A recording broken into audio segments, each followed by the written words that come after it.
just had this feeling today that there'd be dolphins, so I thought I'd pop down to Cape Banks. I've also realised that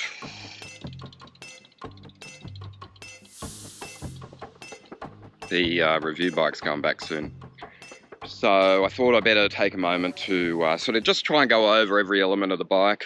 Wow.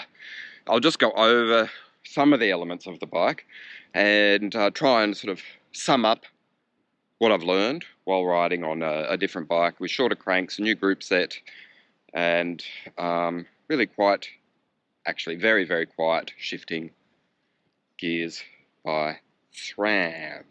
I've been saying SRAM all of the time, sorry about that. SRAM. It's a bit of an effort for me, so just excuse me.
I've been riding for about 4 or 5 weeks, and I've given it a good workout. I've had some pretty decent rides. I've been on all kinds of terrain.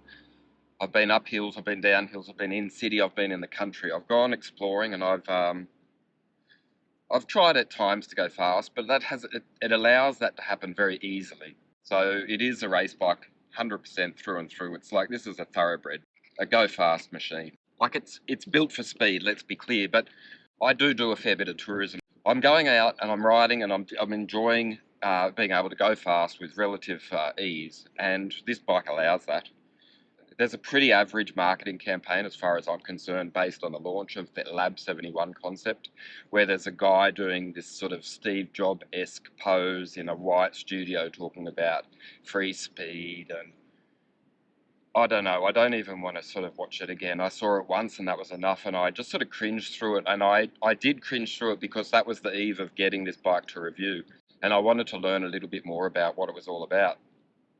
And I learned very little, other than that they have redesigned the SuperSix Evo, which was a good bike from the beginning, and then it's just evolved into what it is now. And we see the very elongated seat tube here, a proprietary seat post, which really surprised me. It got me thinking. I was on a Lapierre Xelius, which is a lovely bike, and after swapping from my bike onto that one, I felt quite. I felt that the straight post, there was no setback on the post on the Lapierre.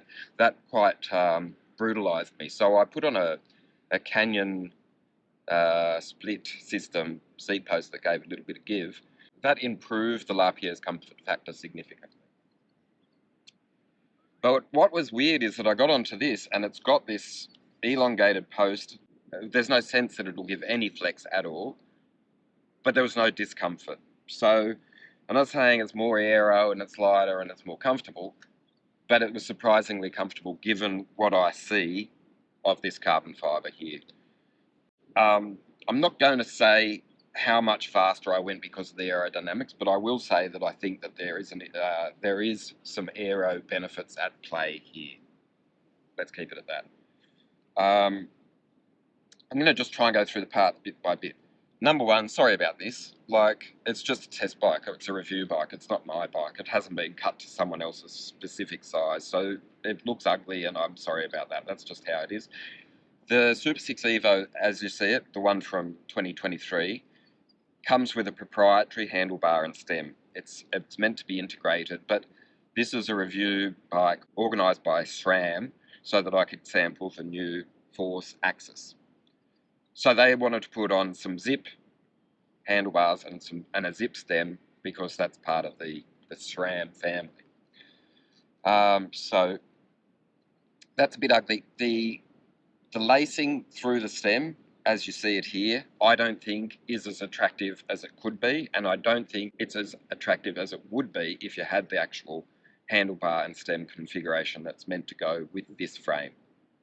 Okay, just getting that out of the way. It's got shorter cranks. I did notice them at the beginning and I got used to it, so life's all right. All's well that ends well.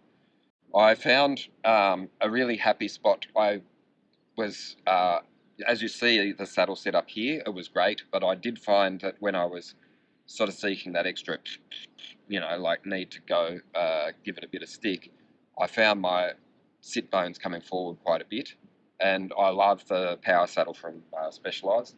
I don't like Specialized, but I do like that saddle. So, thumbs up on that one. Good work. And curiously, it's quite wide. It's 140.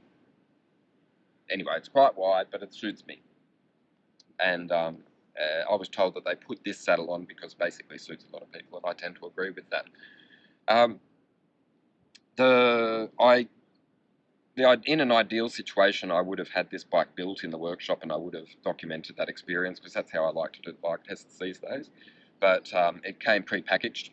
It came built as you see it here, and I haven't really been able to pull it to bits very much. When I got the bike, the stem was right up here, so I just thought I'll just switch that around. That became a little bit complicated. There's the fork steerer is a triangular shape, and that's sort of to do with just change for change's sake, but also just figuring out a different way to get the hose integration and the wire integration if you still have those.